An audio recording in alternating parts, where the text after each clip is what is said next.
Social media पर जैन समाज के सबसे लोकप्रिय जैन न्यूज चैनल महालक्ष्मी खबरें लाए ऐसी जो दिल में छू जाए और छू जाए कहें सचमुच जैनों का भी कोई खबर देने वाला है। चैनल महालक्ष्मी की ओर से आप सभी को सादर जय जिनेंद्र दौज। और हाँ, मत दिया है ना, जरूर इसका जरूर उपयोग करें और हमेशा जब आए तो राष्ट्र के लिए जरूर हित में वोट दें। बात कर रहे हैं उसके बारे में आज आपसे। देख रहे हैं अब ये चिक्काबल्लापुर से आप देख रहे हैं अहिंसा यात्रा चल रही है। आचार्य श्री प्रसन्न सागर जी की आज निरीक्षण बंगला में थे, जहां से आपको तस्वीर देख रहे हैं। तापमान जब 42, 43, 44 पहुंचता है और वो हमेशा पता नहीं क्या है कि वो धूप में ही, तपती धूप में ही दोपहर को 12 बजे इस तरह बैठते हैं समय में। आपको विश्वास नहीं होता, हमें सैकड़ों दृश्य ऐसे हर रोज नियमित, और जब उनके बारे में जानेंगे आप तो हैरान हो जाएंगे। यानी जो धूप से डरते थे, कहते धूप में बैठ नहीं सकता, मेरा शरीर ऐसा है, आपको वो भी सुना देंगे आपको। पर हाँ, ये पहले देखिए, आज पूरी दुनिया की आबादी 8 अरब से ज्यादा होगी और उसमें एक शख्स ऐसा है जो 557 दिन में मात्र 61 दिन आहार लेता है, बाकी दिन 496 दिन, 496 टू बी प्रिसाइज, ये पानी की एक बूंद था। अब हमारी बात विश्वास मत करिए, जरा एक संत की बात दूसरे संत सुनिए, फिर आगे करेंगे बात। विश्वास कीजिए, शिखर जी पर आज भी हैं देवीय शक्तियां जो आज भी यहाँ पर खटखट करती हैं, वह भी सुनेंगे, पर पहले सुनिए इनके बारे में। It is your so much luck. World की आबादी इस समय 8 अरब 43 करोड़ है। उसमें एकमात्र व्यक्ति आपके सामने मौजूद है। 8 अरब 43 करोड़ की आबादी में एकमात्र व्यक्ति है जो आपके सामने बैठा है। क्यों? शिखर जी में रहे अभी 557 दिन, इन 557 days he took food only for 61 days. 557 दिन में केवल 61 दिन आहार किया, 497 दिन पानी की बूंद भी नहीं ली। 557 दिन मौन रहे, 557 दिन एक छोटे से स्टोर नुमा कमरे में रहे, किसी एसी हॉल में नहीं रहे। वहाँ रहकर जो तप और सब कुछ की, उससे अपने आत्मिक शक्तियों की इतनी वृद्धि कर ली। शास्त्रों की दृष्टि से देखें तो भगवान महावीर के बाद अगर कोई उतनी उत्कृष्ट तपस्या करने वाला व्यक्ति है तो वो आपके सामने बैठा है, अंतर्मना प्रसन्न सागर का। अभी जो पिछला चातुर्मास 29 जून से और 7 मार्च को हम लोग वहाँ निकले, इचलकरंजी जी के पास कुंजवन उद्गांव में हुआ। 253 दिन हम लोग रहे और 253 दिन में केवल 64 दिन आहार महाराज ने लिया और बाकी दिन पानी की बूंद भी नहीं। इतनी उत्कृष्ट तपस्या, मेडिकल साइंस जहाँ फेल हो जाती है वहाँ से इनकी साइंस स्टार्ट होती है। डॉक्टरों के पास इसका कोई जवाब नहीं है कि 557 496 दिन बिना खाए कोई व्यक्ति कैसे जिंदा रह सकता है, कैसे रह सकता है। लेकिन आपके सामने बैठे हैं और बहुत अच्छी बात कहते हैं, खा के बहुत लोग मर गए लेकिन बिना खाए इतने लोग नहीं मरते, इसलिए हम बिना खाए जिंदा रहते हैं।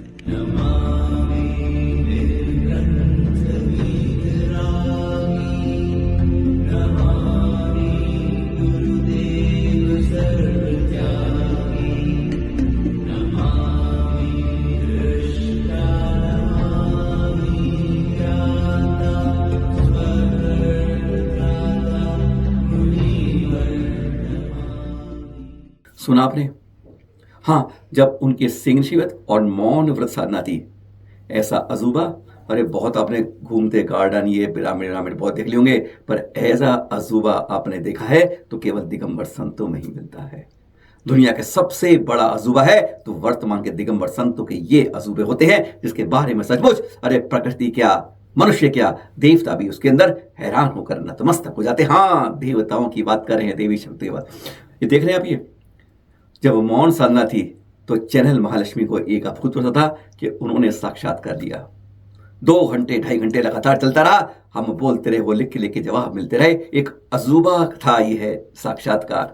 सिंह निष्कृत वर्ग के 11 उपवास के बाद उन्होंने कहा मैं दूंगा, और सोनभद्रकोट से देख रहे हैं आप, जब दिया। और उन्होंने तब बताया था हमें कि मैं बिल्कुल गर्मी सहन नहीं कर पाता हूं, बर्दाश्त नहीं होती है, इसलिए यह तप मोसना मैं नीचे नहीं ऊपर कर रहा हूं।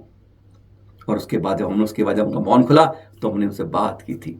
वह दृश्य दिखाते आपको। सचमुच आज भी वहां शिखर जी में देवीय शक्ति होती है जो सहयोग भी करती हैं और अपनी उपस्थिति भी दर्ज कराती हैं। विश्वास करे न करे पर जिसके साथ होता है वह जरूर मानता है। अरे आचार्य जी खुद कहते हैं, सुन लीजिए एक बार वह अजूबे जो उनमें देवी शक्तियों के बहुत सारे हैं, कुछ सुनिए उनसे कि सचमुच आज भी उसकी रग रग में, रज रज में, आज भी उन कण कण में देवीय शक्तियों की शक्ति आज भी है। सुनिए। यदि मैं पर्वत पर नहीं रहता तो मैं ये साधना नहीं कर सकता था। नीचे इतनी प्रतिकूलता, चूंकि मुझे गर्मी बहुत लगती है। यही सवाल है महाराज जी, यही सवाल है महाराज जी, बिल्कुल। और पर्वत पर रहने से अब मैं शाम को 6 बजे पर्वत रोज आधे घंटे बाहर पट्टी पर बैठता था। पूरा शरीर मेरा आनंद से भर जाता था। इतनी ऊर्जा, हवा में ऊर्जा, पानी में ऊर्जा, भूमि में ऊर्जा, और वहाँ का कण कण इतना पवित्र था कि मैं यदि हम 5 दिन और टिक जाएं तो हम कुछ भी ना खाएं पिए। ऐसी अंदर की मतलब भूख भी ऊपर जाके मिट जाती है। जैसे पर्वत की सबसे बड़ी विशेषता नहीं, पर्वत की विशेषता क्या है कि बुढ़ा चढ़ता जवान हो जाता है, जवान चढ़ता है तो बच्चा बन जाता है। एक दिन कल ही कहा था, जब मैं 3 बजे जाप करके बाहर आया, मैं रोज़ 3 फेरी पारसनाथ पर्वत की शिखर की रोज लगाता था। 11:30 से 12:30 पर रात के समय। अब सोच, इतने बड़े पहाड़ पर कोई भी नहीं, सिर्फ अकेले मैं रहता था। ना कोई मेरे बच्चे, कोई नहीं, कोई स्टाफ गार्ड, सब नीचे पड़े रहते थे। और उस समय रात में 7 के बाद पर्वत पर वहाँ जाना मतलब सांप के बिल में हाथ डालने जैसा है। अब मैं 3 बजे गुफा से बाहर निकल के आया, मैं ऊपर फेरी करने जा ही रहा था तो एक बूढ़ी माँ लकड़ी टेकते, हमने कहा हूँ कितनी रात में बोले बेटा मैं रोज़ 2 महीने से रोज़ तुमको देखने के लिए आती हूँ, तुम दिखता ही नहीं है। हमने कहा मैं तो यहीं रहता हूँ, तुम कहाँ देखती है? बोले मैं जब आती हूँ तब तुम देखती नहीं, जब मैं निकलती तब तुम बाहर निकलते हो। तो हमने कहा कहाँ जा रही? बोले बेटा मैं तुमको देखने आई थी, मैं तुम्हारे दर्शन कर लिए, अब मैं अंदर दर्शन करने जा रही हूँ। अब दरवाजे बाहर से बंद थे, वो माँ अंदर चली गई। हमने देखो ये बुढ़िया अकेली यार 95 साल की, अंदर कहाँ गई? और जैसे अंदर जाके देखा, अंदर कोई था ही नहीं। वो कौन सी अदृश्य शक्ति थी? मुझे लगा कि देखो ये पर्वत की शक्तियाँ हैं, अब वो शक्तियाँ माँ भी हो सकती है, कोई भी हो सकता है। ऐसी घटना मेरे साथ, मैं तुमको घंटों सुनाऊँ तो तुम घंटों सुन के पागल हो जाओगे। और रोज़ आरती के बाद जब बड़ा मंदिर बंद हो जाता था, शक्तियों का आवागमन आरती के बाद ही होता था। एक दिन 26 मई की बात है शायद, मैं बाहर समय करने बैठा था, रात के 8 बज रहे थे। एक व्यक्ति ऊपर से नीचे उतर रहा था। हमने कहा अभी मंदिर बंद हो गया, अब नीचे कौन जा रहा है? तो एक व्यक्ति उभर के उसने कुछ नहीं बोला। तो मैं उसके पीछे जो नीचे गार्ड का रूम बना है जहाँ लोग चप्पल जूते खोलते हैं, मैं वहाँ तक उसके पीछे गया। हमने देखो पगला एक कौन आदमी है? टॉर्च मेरे हाथ में थी। वो बंदा जो श्वेतंबर समाज के गार्ड रूम बना है, वो बंदा वहाँ घुस गया। तो मैं भी उसके पीछे, रात में 8:30 बजे, कोई नहीं, सिर्फ उसके पीछे मैं चल रहा हूँ। मैं उसके पीछे अंदर घुस गया। अब इतना बड़ा 4 फीट का एक टीन का उनका गेट लगा था, हम उसको नाक गए। मुझे नहीं पता कि मैंने क्या किया, मैं उसको ना गया। तब हमने कहा वो बंदा खिड़की से बाहर निकल गया। अरे मैंने कहा, तो उतने में तुरंत श्वेतंबर 2-3 गार्ड बोले कौन मंदिर में घंटी बज रही, मंदिर में घंटी बज रही, महाराज सब ऊपर मंदिर में घंटी बज रही। हमने चुप, सब अंदर जाओ। उनको 3 गार्ड को मैंने अंदर कर दिया। फिर मैं जहाँ मैं छत पर समय करता था, मैं वहाँ पर 10-20 मिनट घूमने लगा। हमने देखो बंदा कहाँ जा रहा है। फिर जब मैं वापस ऊपर आने लगा तो एक व्यक्ति सफ़ेद कपड़े में वापस ऊपर कोई चढ़ रहा है। अच्छा। तो हमने कहा ऊपर कौन जा रहा है? मैं खुद अपनी बोल रहा हूँ। उसने बंदे कुछ नहीं कहा। उसने 3 परिक्रमा वहाँ 3 बार घूमा उसके पास। फिर हमने क्या, बाबा क्यों मुझे परेशान करते हो? मैं तो यहाँ साधना करने के लिए आऊँ। कोई बोलता है परेशान कौन कर रहा है, शुरुआत किसने की? अच्छा। तुम ना मेरे पीछे आते ना, मैं ये सब करता। फिर मैं मुझे माफ़ करना, मैं क्षमा चाहता हूँ और मैं अपनी समय कर। फिर मैं समय करने बैठ गया। अब 11:15 बजे फिर कोई मेरे दरवाजे नॉक करता है, जब कोई भी नहीं। और मेरा नेचर था मत पता, मेरे दिमाग में एक सूत्र था, न में मृत्यु कुटुर्वृत्ति, जब आत्मा मरता ही नहीं तो डर बिल्कुल। किस बात का। जब मैं मरना ही नहीं मैं किससे डरूं? दरवाजे खोले, कोई नहीं था। एक पानी की बोतल आधा लीटर भरी मेरे गेट के पास गिरती है। हमने कहा यार पौने 12 बजे ये पानी की बोतल यहाँ कौन रख गया?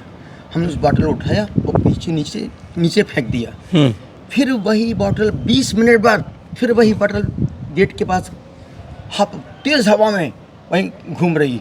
हमने कहा यार इस बोतल को भी नीचे फेंका था हमने, उतनी पानी इसमें, फिर ऊपर कहाँ से आ गई है? फिर उठाया, फिर उसको नीचे फेंक दिया हमने। तीसरी बार 1:45 बजे का समय था। हमने कहा यार ये बोतल, फिर वही बोतल गेट के पास पड़ी थी। हमने कहा यार कोई खेल मेरे साथ कोई खेल खेल रहा है। हमने उसको उठाया, हमने कहा देख भाई मुझे क्षमा करो, मुझे परेशान मत करो, जो भी हो आप अपना काम करो, मैं अपना काम करूँ। फिर मैं अपने उस रूम से निकल नीचे गुफा में जाप करने बैठ गया। ऐसी घटना सरस जी आप सुनेंगे तो आप पागल हो। ये तो हमने कुछ एक और मुनिराज की जानकारी ली है। दिवाकर मुनिवर जय कीर्ति महाराज, हाँ 26 जनवरी, ठीक हाँ 26 जनवरी को चले थे सब मेशीगढ़ी से और कल 24 मई को पहुंच गए बद्रीनाथ। 2500 किलोमीटर इतनी लंबी यात्रा करने के बाद अनवरत चलते चलते आंधी तूफान बहुत था। देख रहे होंगे आप, जब वहां पर ऐसी कपकपाती ठंड पड़ रही थी तो हमारे दिगंबर संत वहां पर किस तरीके से दिगंबरत रूप में पहुंच रहे थे। अब सिद्ध चक्र विधान होने वाला है वहां पर उन्हीं के। उन्होंने बताया अपना अनुभव के अंदर जब यहाँ आए, हल्द्वानी से नैनीताल आते हुए 45 किलोमीटर का अनुभव था के साथ में पुलिस सुरक्षा मिलती है। ध्यान रखिएगा, जब भी विहार होता है संबंधित थाने को जानकारी दीजिए, वह आपके साथ सुरक्षित व्यवहार में सहयोग देगा। ये हर के लिए नियम बना लिए, जरूर साथ दीजिए। जय यहाँ हुआ। उन्होंने कहा कि मेरे साथ वह पुलिस वाला था, अच्छी पद पर था कि जो रजनीकांत आदि बड़े बड़े हीरो के साथ वीआईपी रूप से सुरक्षा में था, वही मेरे लगा था। उसने जब मेरे साथ चला 45 किलोमीटर लगातार 3 दिन में, वही पैदल, उसने किसी वाहन का उपयोग नहीं किया। क्योंकि वाहन उपयोग कर सकते हैं नहीं, कहता मैं भी पैदल चलूंगा आपके साथ। उसने मेरी चर्या सुनी तब तो उसने जब दिन छोड़ा तो उसने हाथ जोड़े और पैर छू के कहा कि आज से मैं सारे अभक्ष्य का, मांस का, मदिरा का, सबका त्याग करता हूं आपके चरणों में गुरुवर। आपकी ये 3 दिन की भक्ति ने मेरे अंदर बहुत परिवर्तन ला दिया है। ये होते हैं संत हमारे जो कहते हैं चलते चलते भी निहाल कर देते हैं और साथ वालों के अंदर अपनी ऊर्जा समावेश करके इस तरह से काम कर देते हैं। बद्रीनाथ के बारे में खास बताई, आदिनाथ भगवान की मोक्षस्थली ही तो है ही, जानते ना आप। हाँ, हनुमान जी के माता पिता की यहीं पर वैवाहिक संबंध हुए थे, यहीं पर शादी हुई थी, विवाह। जानते हैं आप, रावण ने यही भक्ति की थी। 72 चैत्यालय बनाए थे अपने भरत ने, और जयपुर सुलोचना का यहीं पर उसकी परीक्षा हुई थी। बद्रीनाथ के बारे में जानते हैं, बहुत कुछ जानिए, बहुत पावन धरा है। कल के दृश्य और अब ये है मार्बल नगरी किशनगढ़ से, भामाशाह अशोक पाटनी जी के गढ़ से आचार्य श्री सुनील सागर जी विराजमान है। और यहां पर आए थे राजस्थान के उप मुख्यमंत्री, देख रहे हैं आप, और सांसद भगीरथ चौधरी जी और प्रेमचंद बैरसा जी आए। कहते जब भी दिगंबर संतों के चरणों में आता हूं, उप मुख्यमंत्री स्पष्ट रूप से कहा कि कहते हैं अंदर पता नहीं कैसी एक ऐसी ऊर्जा आ जाती है कि अंदर ही कुछ होने लगता है। आचार्य जी ने पूछ लिया कुछ क्या होता है? कहते इतनी शांति में बाहर इतनी टेंशन से आया था और यहाँ आपके दर्शन करने के बाद सारी टेंशन खत्म हो गई और ध्यान इसमें आ गया है। आपकी मुद्रा सोचते सोचते कैसे रहते हैं, क्या करते हैं, कैसी चर्या सुनकर अंदर के अंदर पता नहीं क्या बदलाव होता है। अपने अंदर की सारी तकलीफें अपने आप शांत हो जाती है। कहती है मैं महसूस कर रहा हूं इस समय भी दिगंबर संतों की ऊर्जा का। हम कम वक्त लोग तो वह लाभ नहीं उठा पाते जो दूसरे लोग आके उनसे ऊर्जा प्राप्त कर जाते हैं। जिससे कि महामंत्र नमस्कार का हम वह उसका महत्व नहीं पाते जो दूसरे लोग समझ जाते हैं।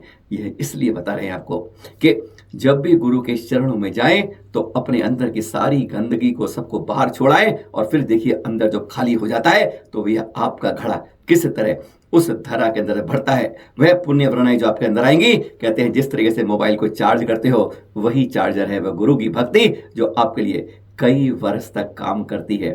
जैसे ही खत्म हुआ तुरंत पहुंचे गुरु के पास, चार्ज करिए, रिचार्ज करिए और खुश रहिए। सादर जय जनेन्द्र।